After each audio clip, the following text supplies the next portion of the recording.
আসসালামু আলাইকুম প্রিয় দর্শক, অন্য মঞ্চের আলাপচারিতায় আপনাদের সকলকে স্বাগত জানাচ্ছি। প্রিয় দর্শক, সাজ্জাদ কাদিরের শুভেচ্ছা নিন। তারেক রহমানের বাংলাদেশ বলা হচ্ছে, সেই বাংলাদেশের প্রথম ঈদ যাত্রা আপনাদের কেমন হচ্ছে? বুঝতেই পারছেন কেমন হচ্ছে। প্রথমেই আলাপটা শুরু করতে চাই গতকালের এক ভয়াবহ ট্রেন দুর্ঘটনা থেকে। উত্তরের সান্তাহার জংশনে গতকাল নীল সাগর এক্সপ্রেস ট্রেন গতকাল দুপুরে দুটো নাগাদ লাইনচ্যুত হয়। 9টি বগি লাইনচ্যুত হয়। এই লাইনচ্যুত হওয়ার প্রেক্ষিতে নিহতের কথা শোনা যায়নি, কিন্তু কয়েকশো মানুষ আহত হয়েছেন।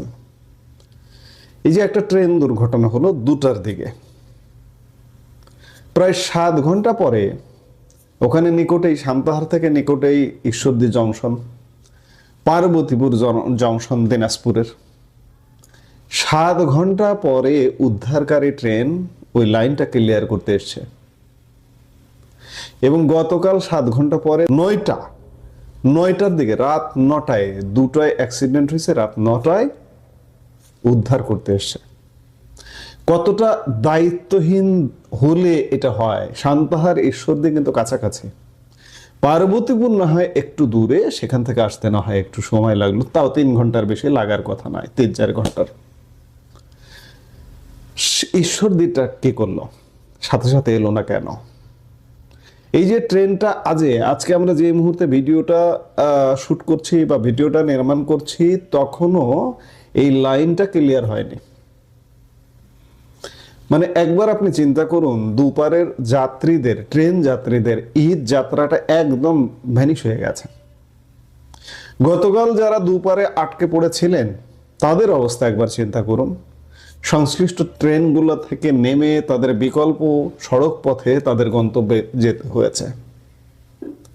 এত বড় ঘটনা, অথচ দেশে কি কোনো সরকার আছে? 1 মাসের সরকার। সরকারের অবস্থা কি দেখছেন? আওয়ামী লীগ সরকার পতনের পর 1.5 বছরের একটা ইউনূস সরকার গেছে। হাড়ে হাড়ে টের পেয়েছেন আওয়ামী লীগ সরকার কতটা প্রয়োজনীয় ছিল বাংলাদেশের জন্য। শেখ হাসিনা কত বড় ক্রাইসিস ম্যানেজার ছিলেন। আজকে তারেক সরকার দেখছেন, তারেক সরকারের আমলে এই যে ক্রাইসিস, উত্তরবঙ্গের ঈদের ট্রেন যাত্রা একদম ভেস্তে গেছে। এই অ্যাক্সিডেন্টের কারণে ট্রেনের যাবতীয় শিডিউল বিকল হয়ে গেছে। সোজা কথা, একটা হযবরল অবস্থা। আজকে প্রায় 18 ঘন্টা হতে চলেছে যে ওই ট্রেনটা, ওই লাইনটা এখন পর্যন্ত সচল হয়নি। ক্রাইসিস, এটা একটা ক্রাইসিস। দুর্ঘটনা ঠিক আছে, দুর্ঘটনা হতে পারে, কিন্তু দুর্ঘটনা ম্যানেজমেন্টটা তো খুব বড় গুরুত্বপূর্ণ। কিন্তু ম্যানেজমেন্টের জায়গায় একদম জিরো। রাষ্ট্রনায়ক হওয়া এত সহজ নয়, কিন্তু যে কেউ এসে রাষ্ট্রনায়ক হয়ে যাবে তাহলে তো ভাই অন্যরকম ঘটনা হয়ে যেত পৃথিবীতে, আমাদের দেশে অন্যরকম ঘটনা হয়ে যেত। অর্থাৎ এই যে ঈদ যাত্রাটা চরম ভয়াবহ খারাপ হচ্ছে, তাতে কোনো সন্দেহ নেই। আরো 2-1টা খবর আপনাদের বলি। ঢাকা টাঙ্গাইল মহাসড়কে 20 কিলোমিটার দীর্ঘ যানজট। আমরা যখন ভিডিওটা নির্মাণ করছি তখনকার পত্রিকার শিরোনাম, পবিত্র ঈদ উল ফিতর উপলক্ষে নাড়ির টানে বাড়ি ফেরা মানুষের ঢল নেমেছে ঢাকা টাঙ্গাইল মহাসড়কে। তবে অতিরিক্ত যানবাহনের চাপ এবং ভোরের বৃষ্টিতে মহাসড়কের বঙ্গবন্ধু সেতুর পূর্ব প্রান্ত থেকে রাবনা বাইপাস পর্যন্ত প্রায় 20 কিলোমিটার এলাকা জুড়ে সৃষ্টি হয়েছে দীর্ঘ যানজট। এতে চরম ভোগান্তিতে পড়েছেন উত্তরবঙ্গগামী হাজার হাজার যাত্রী। এমন তো হওয়ার কথা নয়। শেখ হাসিনা উত্তরবঙ্গ বলুন, দক্ষিণবঙ্গ বলুন, সব এলাকায় রাস্তাঘাট সড়ক ঝকঝকে করে রেখে গেছেন। যে শেখ হাসিনাকে আপনারা বাংলাদেশ থেকে তাড়িয়ে দিয়েছেন, বাংলাদেশকে যিনি আগলে রেখেছিলেন, তাকে তাড়িয়ে দিয়ে কেমন আছেন বাংলাদেশের মানুষ? ইউনূস সরকারের আমলে তো ভালো ছিলেন না, তাই না? এখন তো তারেক সরকার, মাত্র 1 মাস হয়েছে, এখনো বুঝতে পারছেন না, এখনো হয়তো একটা মোহচ্ছন্ন আছেন। মোহ ভাঙতে সময় লাগবে না। আর আর 1-2 মাসের মধ্যে মোহ ভেঙে যাবে যে বাংলাদেশে প্রতিনিয়ত ক্রাইসিস থাকে, আর সেই ক্রাইসিস ম্যানেজ করবার জন্য একজন ক্রাইসিস ম্যানেজার দরকার। সেই ক্রাইসিস ম্যানেজার শেখ হাসিনা। শেখ হাসিনার চেয়ে বড় ক্রাইসিস ম্যানেজার বাংলাদেশে আর কখনো অতীতে ছিল না, ভবিষ্যতেও আসবে বলে মনে হয় না। পদে পদে টের পাবেন, হাড়ে হাড়ে টের পাবেন। 20 কিলোমিটার ঝকঝকে তকতকে রাস্তায় 20 কিলোমিটার যানজট, অর্থাৎ ঈদ যাত্রা দুর্ভোগে পূর্ণ। আরেকটি খবর বলে শেষ করব। ঈদ যাত্রায় বাসে 148 কোটি অতিরিক্ত ভাড়া আদায় করা হয়েছে, অভিযোগ করেছে যাত্রী কল্যাণ সমিতি। বেসরকারি এই সংস্থার দাবি, সরকারের নজরদারি ব্যর্থ হয়েছে। অতিরিক্ত ভাড়া আদায়ের নৈরাজ্য চলছে, কিন্তু তা অস্বীকার করে মালিকদের প্রেসক্রিপশন অনুযায়ী বক্তব্য দিচ্ছে সরকার। ভাড়া নৈরাজ্য 20 বছরের রেকর্ড ভঙ্গ করতে চলেছে। আওয়ামী লীগের 16 বছর, বিএনপির আগের 1/6 যে আমলটা ছিল সেই রেকর্ডও ভঙ্গ করতে চলেছে ভাড়া নৈরাজ্য। এটা যাত্রী কল্যাণ সমিতির রিপোর্ট। অথচ দেখুন, বিএনপি সরকার, তারেক সরকার একজন সড়ক পরিবহন, সেতু, রেলপথ ইত্যাদি বিভিন্ন মন্ত্রণালয়ের একজন মন্ত্রীকে দায়িত্ব দিয়েছে। তিনি গতকালকেও দেখলাম সংবাদ মাধ্যমের সামনে এসে বলছেন যে নির্ধারিত যে ভাড়া আছে সেই ভাড়ার থেকে কম ভাড়া নিচ্ছে বাস কোম্পানিগুলো। কত বড় মিথ্যাচার! আপনি হাজার হাজার ইন্টারভিউ দেখবেন অনলাইনে যে ভাড়া 500 টাকা, 2000 টাকা ভাড়া দিয়ে গন্তব্যে যেতে হচ্ছে, ভাড়া 200 টাকা, ভাড়া দিতে হচ্ছে 800 টাকা। অথচ এই যে তারেক রহমানের একজন মন্ত্রী, কি যেন নাম এখনো মগজে সুস্পষ্টভাবে আসেনি, মুখস্থ হয়ে যায়নি, তিনি বলছেন, তিনি শোডাউন করছেন, যাত্রীদের খোঁজখবর নিচ্ছেন, ক্যামেরা নিয়ে বাসে যায় উঠছেন ইত্যাদি দৃশ্য দেখা যায় এবং মিথ্যাচার করছেন। আপনি রাতারাতি 1 মাসের মধ্যে একটা স্বর্গীয় বাংলাদেশে চলে এসেছেন যে যা ভাড়া তার থেকে কম ভাড়া নিচ্ছে। বাংলাদেশের মানুষ বুঝতে পারবেন সামনের দিনগুলোতে, আরো বেশি বেশি করে বুঝতে পারবেন। কারণ দেশে এত সমস্যা, এই যে 1 মাসের মূল্যায়ন করা হচ্ছে তারেক সরকারের, মূলত যে সমস্যাগুলা অর্থনীতি, বেকারত্ব, কর্মসংস্থান, এইসব দিয়ে কিন্তু 1 মাসে আমরা কোনো ধরনের কোনো পদক্ষেপ দেখিনি। উল্টো খাল খনন, হ্যাঁ খাল খননটা আমাদের খুব ইম্পর্টেন্ট জিনিস, আমাদের নদী নালা ভরাট হয়ে গেছে, সেগুলো উদ্ধার করাটা খুব গুরুত্বপূর্ণ। কিন্তু তার চেয়েও গুরুত্বপূর্ণ আপনার পেটের সংস্থান করা, আপনার খাবারের সংস্থান করা। আমরা কিন্তু গত 1 মাসে কিছুই দেখিনি বিধায় আগামী কয়েকদিনের মধ্যে, আগামী 2-1 মাসের মধ্যে ইউনূসের যে অবস্থা, ইউনূসের সময় প্রতি মুহূর্তে যেমন খেয়াল করেছেন, মনে করেছেন, স্মরণ করেছেন যে আমরা আগেই ভালো ছিলাম, আগামী 2-3 মাসের মধ্যে এটি টের পাবেন, এতে কোনো সন্দেহ নাই। মানে আমি মনে করছি যে ঈদ পরবর্তী সময় থেকেই আপনারা বুঝতে পারবেন। তারেক সরকার শপথ নেওয়ার সাথে সাথে পবিত্র রমজান মাস এসে গেছে। বাংলাদেশের মানুষ ধর্মভীরু, ধর্মকর্মে ব্যস্ত থাকে, বৈশ্বিক বিষয়ে কি হচ্ছে না হচ্ছে এত খোঁজ রাখে না, ব্যস্ত আছে বা ব্যস্ত ছিল। এখন পর্যন্ত আমরা রোজার প্রায় শেষ দিকে চলে এসেছি, আগামীকাল বা পরশু ঈদ হবে, যার কারণে আমরা এখনো বুঝতে পারিনি। কিন্তু অল্প কয়েকদিনের মধ্যে বুঝতে পারবো যে বাংলাদেশে কতটা দুর্ভোগে ভরপুর হয়ে গেছে, কতটা ক্রাইসিসের মধ্যে আমরা পড়ে গেছি। এবং এই ক্রাইসিসের যদি ম্যানেজার না থাকে, এই যে গতকালকের ট্রেন দুর্ঘটনা, এটা যদি আওয়ামী লীগ সরকার থাকতো বা শেখ হাসিনা থাকতো, পুরো একটা কন্ট্রোল রুম খুলে বসে থাকতো যে কি হচ্ছে, প্রতিনিয়ত আপডেট অবস্থা জানার জন্য প্রতিনিয়ত শেখ হাসিনা খোঁজ রাখতেন। প্রধানমন্ত্রী তারেক রহমান সেখানকার ডিসি এসপির সঙ্গে কথা বলেছেন, এতটুকুই। কিন্তু এই যে রেলপথ মন্ত্রীর কোনো হ্যাতস্যাত নেই, আমরা দেখিনি। ক্রাইসিস আসবে প্রতিনিয়ত, আমরা ক্রাইসিসের মধ্যেই থাকি এই বাংলাদেশের মানুষ। কিন্তু বারবার বলছি, একজন ক্রাইসিস ম্যানেজার, সেই ক্রাইসিস ম্যানেজার শেখ হাসিনা। শেখ হাসিনার অভাব আপনারা আবারও অনুভব করবেন খুব শীঘ্রই, এতে কোনো সন্দেহ নাই। আমরা এই তথাকথিত মুসলেকা নির্বাচন মানি বা না মানি, মুসলেকা সরকার মানি বা না মানি, এই মুসলেকা সংসদকে মানি বা না মানি, কিন্তু তারা বিরোধী দলে বসে আছে। কিভাবে দেশটাকে বিদেশিদের কাছে হেয় করে তুললো, এদের তো আসলে লজ্জা নাই, এদের নিয়ে আর কি বলবো। এরা কত বড় বাটপার, একটা এম্বাসিকে তারা ব্ল্যাকমেল করে ফেলে। তা কোন এম্বাসি? যে দেশটা কমিউনিস্ট এবং নাস্তিক দেশ, সেই দেশের এম্বাসিকে তারা ব্ল্যাকমেল করে ফেলেছে। তাহলে বুঝেন দুবাই, কুয়েত, কাতার, বাহরাইন, সৌদি আরবে এরা কত বড় বাটপারি গুলো করে, এখন এতেই বুঝে নেন। অদ্ভুত ব্যাপার দেখেন, ভারতে মানে বাংলাদেশের এক ফেলানির জন্য এরা হাই হুসেন করে, সিংহবাম সহ এ জামাতিরা, মৌলবীরা। উইঘুর মুসলমান নিয়ে কিন্তু এদের কোনো কথা নাই। আপনি খেয়াল করেন, উইঘুর মুসলমানদের যে চাইনিজ সরকার এত নির্যাতিত নিপীড়ন করে, শুধু তাই না, অপ্রিয় হলেও সত্য, এটা কিন্তু আমার কথা না। ইসলামকে তারা বলেছে Islam is a mental illness, Chinese অফিসিয়ালসরা এগুলো বলেছে, কিন্তু আজ পর্যন্ত জীবনে কোনোদিন এদের প্রতিবাদ করতে শুনেছেন? শুনেন নাই। কিন্তু এটা যদি ভারত বলতো, এতক্ষণ ভারত ভেঙে ফেলতো, এরকম একটা অবস্থা হয়ে যেত। এই যে উইঘুর মুসলমানদের উপরে যে অত্যাচার, এটা পৃথিবীর অন্য কোনো দেশ করলে এতক্ষণ কি হইতো? জামাত সবার আগে মিছিল করতো, বাইতুল মুকাররমে জুম্মার নামাজের অপেক্ষা করতো না। কিন্তু এখন দেখেন তারা নিশ্চয় এখন মুখে একেবারে কুলু পেটে বসে আছে, স্পিকটি নট। এত বড় বদমাইশ এই এই জামাতিরা, এরা নিজেদেরকেও ডুবাচ্ছে, আমাদের দেশের সম্মানও ডুবাচ্ছে। এদের বিরুদ্ধে রাষ্ট্রীয় আইনে মামলা করা উচিত।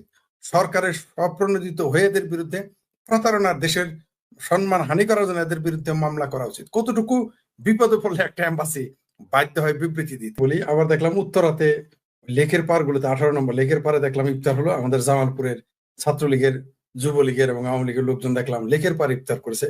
সেখানে আমার ভাতিজাও ছিল, যার নামে মামলা শুরু থেকেই।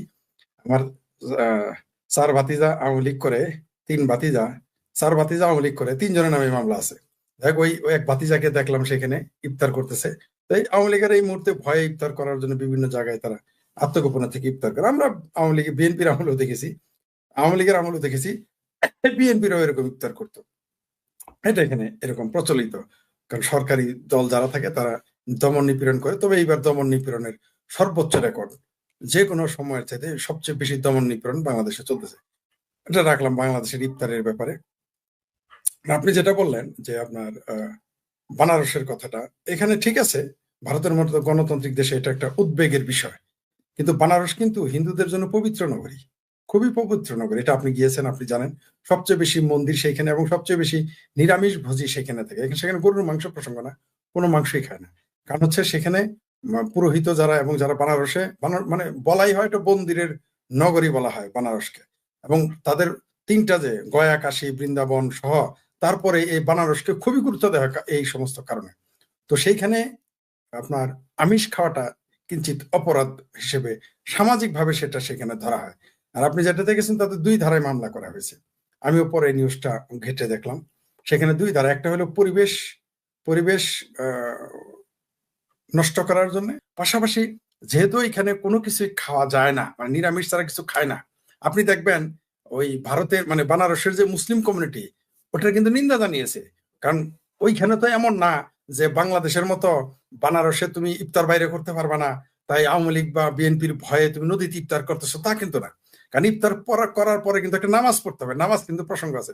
আমি ওইটাই বলতে চাচ্ছিলাম, ইফতারটা হচ্ছে একটা ধর্মীয় অনুষ্ঠান। ইসলামে কোনো অনুষ্ঠানই নেই, সবই ধর্ম। ইফতার করবেন সেটাও ধর্ম, নামাজ পড়বেন সেটাও ধর্ম, আপনি যাই করেন ইসলামে, পোশাক পরবেন সেটাও ধর্ম। ইসলামে কোনো অনুষ্ঠান হয় না। অনুষ্ঠানে কিন্তু পাপ পুণ্য থাকে না, সব থাকে না। অনুষ্ঠানে এটা ইহলৌকিক, কিন্তু ইফতারটা হচ্ছে পরলৌকিক। এটা আপনার ধর্মীয় বিষয়। তো এখানে নামাজ পড়ারও একটা গুরুত্বপূর্ণ। পিকনিক আপনি এখানে করতে পারেন না। হ্যাঁ, তবে এটা ঠিক যে আমরা, সেটা উদ্বেগের বিষয় যে একটা ধর্মীয় অনুভূতিতে যদি শুধু পরিবেশের কারণে অ্যারেস্ট করতে আমার কিছু বলার ছিল না, ধর্মীয় কারণে অ্যারেস্ট করেছে, এটাও যেহেতু যুক্ত, সেটা উদ্বেগের বিষয়। কিন্তু তাদের উচিত হয় না এখানে যাওয়া। মুসলমানদেরকে হুমকির মুখে ফেলার জন্য এটা করা হয়েছে, কিন্তু মুসলিমদের এটা শোষণের জন্যই এই মামলা, যে মানে মুসলিমদের চাপিয়ে রাখার, দমিয়ে রাখার জন্য এটা করা হয়েছে, এটা তিনি বলেছেন। কিন্তু এখানে কিন্তু আরেকটা পাল্টা যুক্তি থাকে। আপনি কি দিল্লির জামা মসজিদের সামনে শহরে মাংস বিক্রি করতে দিবেন? এটা কিন্তু অবৈধ না। আপনি যদি দিল্লির জামা মসজিদের পাশে শুকরের মাংস আপনি বিক্রি করা শুরু করেন, অথবা কলকাতায় টিপু সুলতান মসজিদের পাশে আমি যদি শুকরের মাংস বিক্রি করা শুরু করি, এটা কিন্তু আইনত বাধা নেই, আছে কি নাই? কিন্তু আমাকে কি সেখানে করতে দিবে? হ্যাঁ, তাহলে এটা বরং ওই হিন্দু রাষ্ট্র বলেই, মানে হিন্দু রাষ্ট্র না কিন্তু হিন্দু সংখ্যা গরিষ্ঠ বলেই ওইখানে তারা আমিষ খেতে পেরেছে, ওই নইলে এটা যদি মুসলিম রাষ্ট্র হইতো, মুসলিম অধ্যক্ষ হইতো, তখন তাদের অ্যারেস্ট হয় 14 জনকে পানির ভিতরে চুবাই মেরে ফেলতো, যদি মুসলিম সংখ্যাগরিষ্ঠ হতো। সেই হিসেবে এটা গণতান্ত্রিক দৃষ্টিতে অবশ্যই বিপজ্জনক। কিন্তু এটা অন্য দেশে হলে কি করতে বলেন? বাংলাদেশের কথা মনে আছে? আপনার মনে থাকার কথা, যেহেতু আপনি সাংবাদিক, আপনার মনে থাকার কথা, সেটা হলো যে 90 দশকের এরশাদের সময় শেষের দিকে ইন্দিরা রোডে শুয়োরের মাংস বিক্রি করার কারণে কি তাণ্ডব চালাইছে, সকল শুকরের মাংসের দোকান উড়িয়ে দিয়েছিল, মনে আছে তাদের জন্য, কিন্তু সেটা ঘুরিয়ে দেওয়া হয়। অথচ ওখানে খ্রিস্টানরা কাস্টমার, ওটা কিন্তু কোনো মসজিদের সামনে ছিল না, ওটা কোনো মাজারের সামনে ছিল না, কিন্তু তারপর উড়িয়ে দিয়েছে। সুতরাং আপনি যদি মুসলমান রাষ্ট্রের সাথে মুসলিম সংখ্যাগরিষ্ঠদের সাথে কম্পেয়ার করেন, তাহলে এটা তেমন কিছুই ঘটে নাই, তাদের ওইখানে উচিত হয় নাই, কারণ এটা তাদের ভাবাবেগের সাথে জড়িত। একটা হলো একদিকে আওরঙ্গজেব এই মন্দিরটাকে ভেঙে, ভগবান বিষ্ণুর মন্দির ভেঙে সেখানে মসজিদ বানিয়েছে, আবার সেই মসজিদ থেকে বেরোয় আপনি ইফতার করবেন তাদের নদীতে, যেখানে ত্রিবেণী সঙ্গম বলা হয়, তাদের কাছে খুবই পবিত্র জায়গা। যেমন জমজমের কূপের পাশে কি আপনি কোনো কিছু আপনি যে খেতে দিবেন? ইরান যুদ্ধে ট্রাম্প হয়ে পড়েছে বন্ধুহীন। হরমুজকে মুক্ত করতে ট্রাম্পের পাশে তেমন কেউ নেই বললেই চলে। আবার ইরানের নিরীহ মানুষ হত্যাকে কেন্দ্র করে ঘরের মধ্যেই লেগে গেছে বিবাদ। তবে আয়াতুল্লাহ খামেনির পর সবচেয়ে বড় নেতা হিসেবে জাতীয় নিরাপত্তা প্রধান আলী লারিজানিকে হত্যার পর ট্রাম্প নেতানিয়াহু যেন হালে কিছুটা পানি খুঁজে পেয়েছেন। কিন্তু ইরান যে এত সহজে দমার পাত্র নয়, সেটি যুদ্ধের 19 দিনে এসেও হাড়ে হাড়ে টের পাচ্ছেন ট্রাম্প। লারিজানির মৃত্যুর কঠিন প্রতিশোধ নিতে ইরান ছোড়া শুরু করেছে ড্যান্সিং মিসাইল বা নাচুনে ক্ষেপণাস্ত্র, সাথে ছুটছে ক্লাস্টার ওভারহেড যুক্ত ক্ষেপণাস্ত্র, যেটি ঠেকানো এক প্রকার অসম্ভব। মধ্যপ্রাচ্য থেকে 4000 কিলোমিটার দূরে আছে বাংলাদেশ, কিন্তু এত দূরে থেকেও এ যুদ্ধে আঁচ লাগছে বাংলাদেশের বহু গ্রামে, কারণ এই মিসাইলগুলোর সবচেয়ে করুণ শিকার হচ্ছেন দক্ষিণ এশীয় প্রবাসী শ্রমিকরা, বিশেষ করে বাংলাদেশিরা। দুবাই, আবুধাবিতে বাংলাদেশিরা এক প্রকার অদৃশ্য যুদ্ধের ঢাল হিসেবে ব্যবহৃত হচ্ছেন। তাদের মেনে নিতে হচ্ছে কোলাটারাল ড্যামেজ। ঈদের সময় যেখানে প্রবাসীদের ঘরে ঘরে নতুন কাপড় আর সেমাই কেনার আনন্দ থাকার কথা, সেখানে 50 লাখ মধ্যপ্রাচ্য প্রবাসী আর তাদের 2 কোটি পরিবারের সদস্যদের ভাগ্য হয়ে পড়ছে ধীরে ধীরে অনিশ্চিত।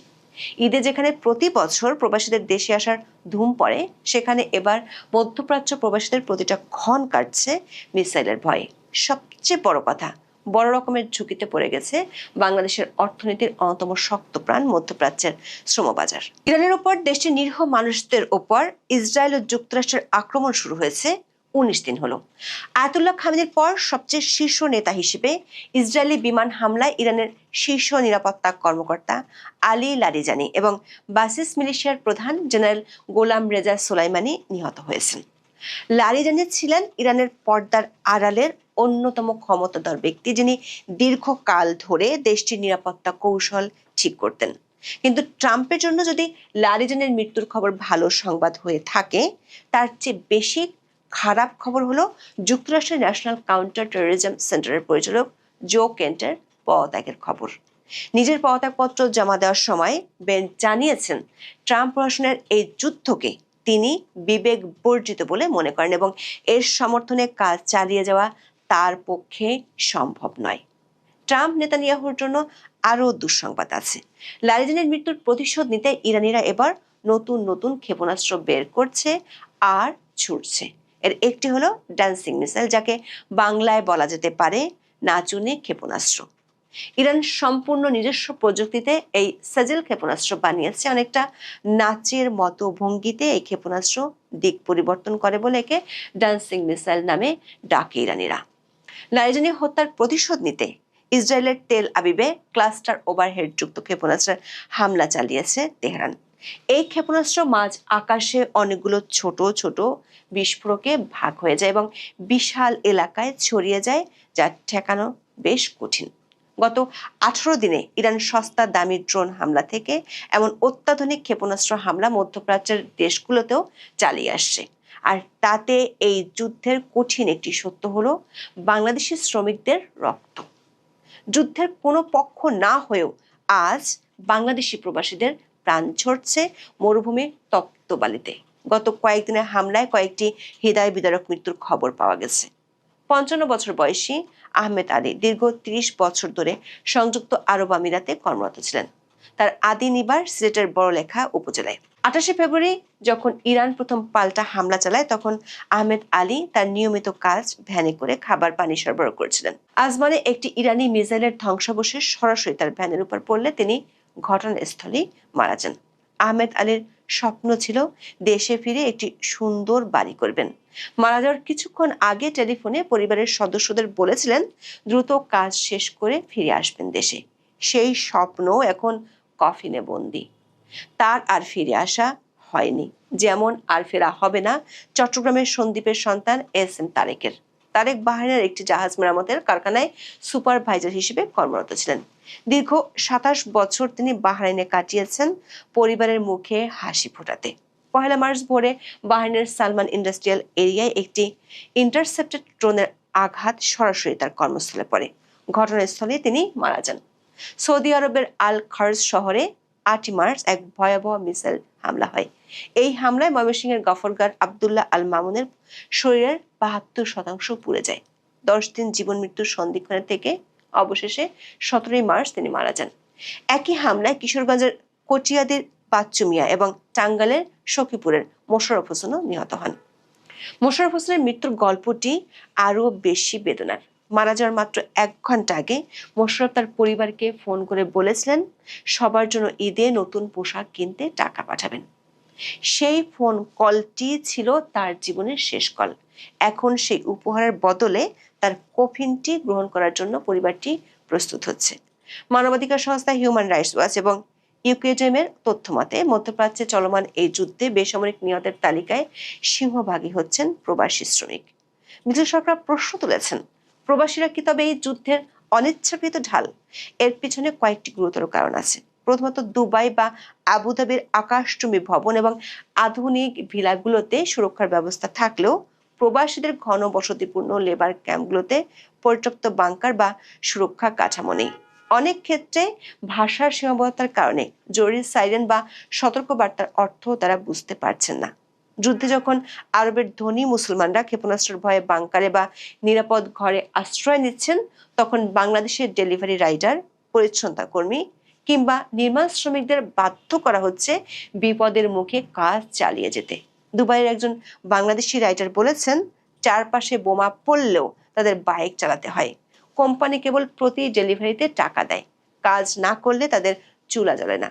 তাদের অনাহারে থাকতে হয়। যেমন যুদ্ধের প্রথম দিনে সংযুক্ত আরব আমিরাতে পানি সরবরাহ করার সময় ক্ষেপণাস্ত্রের আঘাতে প্রাণ হারান 55 বছর বয়সী বাংলাদেশি শ্রমিক সালেহ আহমেদ। চারপাশে যখন যুদ্ধের সাইরেন বাজছিল আর মানুষজন ছোটাছুটি করছিল, তখন সালেহ আহমেদের থামার কোনো উপায় ছিল না, কারণ একদিন কাজ না করলে তার চুলও জ্বলতো না। আর প্রবাসে অনাহারে থাকা মানে তিলে তিলে মৃত্যু। প্রবাসীরা চাইলেই এই মরণকূপ থেকে পালিয়ে আসতে পারছেন না। কাফালা বা স্পন্সরশিপ পদ্ধতির কারণে অনেক শ্রমিকের পাসপোর্ট নিয়োগকর্তার কাছে জমা থাকে, যা তাদের দ্রুত প্রস্থানের পথ বন্ধ করে দিয়েছে। তার উপর আবার যুদ্ধের কারণে মধ্যপ্রাচ্যে বেড়েছে জিনিসপত্রের দাম। অনেক পণ্যের দাম 3-4 গুণ পর্যন্ত বেড়েছে। বিবিসি বাংলার এক খবরে বলা হয়েছে, আগে প্রতি কেজি আলুর মূল্য যেখানে ছিল 1.5 দিরহাম, এখন সেখানে প্রতি কেজির মূল্য দাঁড়িয়েছে 8 দিরহামে। 8 দিরহামের কাঁচামরিচের দাম ঠেকেছে 20 দিরহামে। সৌদি আরবেও একই অবস্থা। ফলে শুধু নিহত প্রবাসীরাই নন, মধ্যপ্রাচ্যের প্রায় সব প্রবাসীর পরিবারে এবার ঈদটি চরম উৎকণ্ঠার। ঈদের আগে 50 লাখেরও বেশি বাংলাদেশি প্রবাসীর জীবনে নেমে এসেছে দুর্ভাবনা আর দুশ্চিন্তার মেঘ। বাংলাদেশের সংস্কৃতিতে ঈদ মানে প্রবাসীদের পাঠানো বাড়তি টাকা, নতুন জামা আর পরিবারের পুনর্মিলন। কিন্তু এবারের ঈদ বাংলাদেশি প্রবাসী পরিবারগুলোর জন্য নিরানন্দের এক বার্তা নিয়ে এসেছে। মধ্যপ্রাচ্যের লেবার ক্যাম্পগুলোতে এখন কোনো উৎসবের আমেজ নেই। সেখানে এখন কেবল যুদ্ধের খবর শোনা আর পরিবারের নিরাপত্তার জন্য দোয়া করা ছাড়া আর কিছুই নেই। অনেক প্রবাসী যারা ঈদের ছুটিতে বাড়ি ফেরার পরিকল্পনা করেছিলেন, তারা এখন বিমানবন্দরের ফ্লোরে বসে দিন গুনছেন। তাদের হাতে টাকা নেই, কারণ কোম্পানি বেতন দিচ্ছে না। যারা যুদ্ধে প্রিয়জনকে হারিয়েছেন, তাদের বাড়িতে এবার ঈদের চাঁদ উঠবে না, উঠবে কেবল কান্নার রোল। ইসলামিক রিলিফের প্রধান নির্বাহী ইফতেখার শাহিন বলেছেন, এই যুদ্ধের ফলে বিশ্বের কোটি কোটি মুসলিম পরিবার এক ভয়াবহ ঈদ পালন করতে যাচ্ছে। যেখানে আনন্দ থাকার কথা, সেখানে এখন কেবল শোক আর অনিশ্চয়তা। বাংলাদেশের শ্রম বাজার অনেকটাই মধ্যপ্রাচ্য কেন্দ্রিক। দেশের মোট অভিবাসীর 67% যায় সৌদি আরবে। শ্রম বাজারের দ্বিতীয় স্থানে কাতার, চতুর্থে কুয়েত, ষষ্ঠে আরব আমিরাত এবং সপ্তম স্থানে রয়েছে জর্দান। কিন্তু মধ্যপ্রাচ্যের প্রায় প্রতিটি দেশই যুদ্ধ পরিস্থিতির কারণে বড় ঝুঁকিতে পড়েছে বাংলাদেশের শ্রম বাজার। আতঙ্কে আছেন প্রবাসীরা। অনেকে ছুটি শেষে কর্মস্থলে ফিরতে পারছেন না, আর এই যুদ্ধ দীর্ঘস্থায়ী হলে এর বিরূপ প্রভাব পড়বে রেমিটেন্সে। অর্থনৈতিক বিশ্লেষকরা সতর্ক করে দিয়ে বলেছেন, যদি এই যুদ্ধ দীর্ঘস্থায়ী হয় তবে বাংলাদেশকে দ্বিমুখী ধাক্কার মুখোমুখি হতে হবে। একদিকে জ্বালানি আমদানিতে বাড়তি খরচ এবং অন্যদিকে রেমিটেন্স প্রবাহে বড় ধরনের ধস নামার আশঙ্কা রয়েছে। বর্তমানে পারস্য উপসাগরীয় অঞ্চল অর্থাৎ বাহরাইন, কুয়েত, ওমান, কাতার, সৌদি আরব এবং সংযুক্ত আরব আমিরাতে বিশ্বের বিভিন্ন প্রান্তের প্রায় 3,50,00,000 বিদেশি শ্রমিক কর্মরত আছেন, যাদের বেশিরভাগই দক্ষিণ এশিয়ার নাগরিক। এই বিশাল শ্রমবাজারের মধ্যে বাংলাদেশি নাগরিকদের সংখ্যা 50 লাখেরও বেশি। পরিসংখ্যানে দেখা যায় একজন প্রবাসী শ্রমিক গড়ে দেশে থাকা 4 থেকে 5 জন সদস্যের ভরণ পোষণ করেন। এর অর্থ হলো বাংলাদেশের প্রায় 2 কোটি মানুষ প্রত্যক্ষভাবে মধ্যপ্রাচ্যের আয়ের উপর নির্ভরশীল। সংঘাতের তীব্রতা বাড়ার সাথে সাথে এসব শ্রমিক ও দেশে থাকা তাদের পরিবারগুলোর মধ্যে উদ্বেগ বাড়ছে। বাংলাদেশি শ্রমিকদের একটি বড় অংশ তেল, গ্যাস, নির্মাণ ও সেবা খাতে নিয়োজিত। কিন্তু যুদ্ধের মাঝে নিরাপত্তার খাতিরে ইতিমধ্যে অনেক জ্বালানি স্থাপনা ও ব্যবসা প্রতিষ্ঠানের কার্যক্রম ধীর হয়ে গেছে বা সাময়িকভাবে বন্ধ রাখা হয়েছে। শ্রমিকদের ভয়, যুদ্ধ ছড়িয়ে পড়লে কোম্পানিগুলো কর্মী ছাঁটাই করতে পারে বা কার্যক্রম একেবারে গুটিয়ে নিতে পারে। সৌদি আরব, সংযুক্ত আরব আমিরাত, কুয়েত, কাতার এবং বাহরাইনের মতো দেশগুলোতে অবস্থানরত বাংলাদেশি শ্রমিকরা এখন এক ঐতিহাসিক সংকটের মধ্য দিয়ে যাচ্ছে। বিশ্লেষকরা মনে করছেন এটি একটি চতুর্মুখী সংকট। প্রথমত, যুদ্ধের ফলে উপসাগরীয় দেশগুলোর নির্মাণ প্রকল্প এবং পর্যটন শিল্প একেবারেই থমকে গেছে। তার উপর হরমুজ প্রণালী বন্ধ থাকায় কাঁচামালের সরবরাহ বিঘ্নিত হচ্ছে, যার ফলে অনেক কোম্পানি তাদের কাজ বন্ধ রাখতে বাধ্য হচ্ছে। আর বাংলাদেশি শ্রমিকদের একটি বড় অংশ নির্মাণ খাতে কাজ করেন। কুয়েতের কয়েকজন প্রবাসী জানিয়েছেন, অনেক শ্রমিক গত 1 মাস ধরে কোনো বেতন পাননি। জালালউদ্দিন নামের এক নির্মাণ শ্রমিক জানিয়েছেন, তিনি প্রতিদিন কাজ করলেও কোম্পানি বেতন দিতে পারছে না এবং তাদের বলা হয়েছে পরিস্থিতি স্বাভাবিক না হওয়া পর্যন্ত কোনো পেমেন্ট দেওয়া সম্ভব নয়। বেতনের সমস্যার সাথে প্রতিনিয়ত আছে মৃত্যুর ঝুঁকি। যে কোনো সময় আকাশ থেকে মিসাইল ঝরে পড়তে পারে, এমন আশঙ্কার মধ্যেই বাংলাদেশি প্রবাসীদের কাটাতে হচ্ছে। ড্রোনের বিকট শব্দ এবং মিসাইল ধ্বংসের আলো প্রবাসীদের আবাসনগুলোতে এক বিভীষিকাময় পরিবেশ তৈরি করেছে। দর্শক, প্রবাসী বাংলাদেশিরা কেবল আকাশ থেকে পড়া মিসাইলের ধ্বংসাবশেষেরই শিকার হচ্ছেন না, তারা স্থানীয় প্রশাসনের কঠোর নজরদারিতেও আছেন। সংযুক্ত আরব আমিরাত এবং সৌদি আরবের বাংলাদেশি দূতাবাসগুলো প্রবাসীদের সতর্ক করে দিয়েছে যেন তারা যুদ্ধ সংক্রান্ত কোনো ছবি বা ভিডিও সামাজিক যোগাযোগ মাধ্যমে আপলোড না করেন। ইতিমধ্যে বেশ কিছু বাংলাদেশি শ্রমিককে এই অপরাধে আটক করা হয়েছে। আবার যারা যুদ্ধ শুরুর আগে দেশে এসেছিলেন তারা পড়েছেন মহাসংকটে। গত 2 সপ্তাহে ঢাকা এবং চট্টগ্রাম বিমানবন্দর থেকে প্রায় 600টি আন্তর্জাতিক ফ্লাইট বাতিল করা হয়েছে। এর ফলে হাজার হাজার বাংলাদেশি শ্রমিক যারা ছুটিতে দেশে এসেছিলেন তারা আর কাজে যোগ দিতে পারছেন না। তাদের অনেকের ভিসার মেয়াদ শেষ হওয়ার পথে। বিষয়টি তাদের সারা জীবনের উপার্জনকে ঝুঁকির মুখে ফেলে দিয়েছে। অন্যদিকে যারা বিদেশে যুদ্ধের মধ্যে আটকা পড়েছেন তারা বাড়ি ফিরতে পারছেন না। পরিবার পরিজনের সঙ্গে ঈদ করতে প্রতি বছর এই সময় প্রবাসীদের দেশে আসার ধুম পড়ে। বিশেষ করে মধ্যপ্রাচ্য ভিত্তিক দেশগুলোতে থাকা প্রবাসীরা দেশে আসেন বেশি। তবে ইরান ইসরায়েল সংঘাত পরিস্থিতি পাল্টে দিয়েছে। আকাশপথ বন্ধ থাকায় এবার ঈদে প্রবাসীদের দেশে আসা অনিশ্চিত। হযরত শাহজালাল আন্তর্জাতিক বিমানবন্দরের আগমনী টার্মিনালগুলো অনেকটাই ফাঁকা। মালয়েশিয়া, সিঙ্গাপুর ও সৌদি আরবের কয়েকটি শহর থেকে অল্প সংখ্যক প্রবাসী এলেও সেই পরিচিত ভিড় নেই কোথাও। ঈদের 1 সপ্তাহ আগে যেখানে আগমনী টার্মিনালে মানুষের ভিড়ে চলাচলি কঠিন হয়ে পড়তো, সেখানে এখন যেন নীরবতা। নেই ট্রলি নিয়ে দৌড়ঝাঁপ, নেই প্রিয়জনকে বরণ করে নেয়ার উচ্ছ্বাস। ইরান ইসরায়েল যুদ্ধ যেন সবকিছুই বদলে দিয়েছে। দর্শক, 2026 সালের ইরান যুদ্ধ চোখে আঙুল দিয়ে দেখিয়ে দিয়েছে বিশ্ব রাজনীতিতে ছোট দেশগুলোর সাধারণ মানুষের জীবন কতটা সস্তা। আহমেদ আলী বা SM তারেকের মতো প্রবাসীরা মধ্যপ্রাচ্যে গিয়েছিলেন নিজের ভাগ্য পরিবর্তনের জন্য, কোনো সাম্রাজ্য বিস্তার বা ক্ষমতার লড়াইয়ে অংশ নিতে নয়। কিন্তু আজ তাদের লাশ কফিনে করে দেশে ফিরছে। এই যুদ্ধের 19তম দিনে এসে আমরা কেবল সামরিক ধ্বংসলীলাই দেখছি না, দেখছি এক বিশাল মানবিক বিপর্যয়। আসন্ন ঈদ আমাদের আনন্দ দেওয়ার বদলে মনে করিয়ে দিচ্ছে সেই সব পরিবারের কথা যাদের ডাইনিং টেবিলে এবার একজন সদস্য কম থাকবে।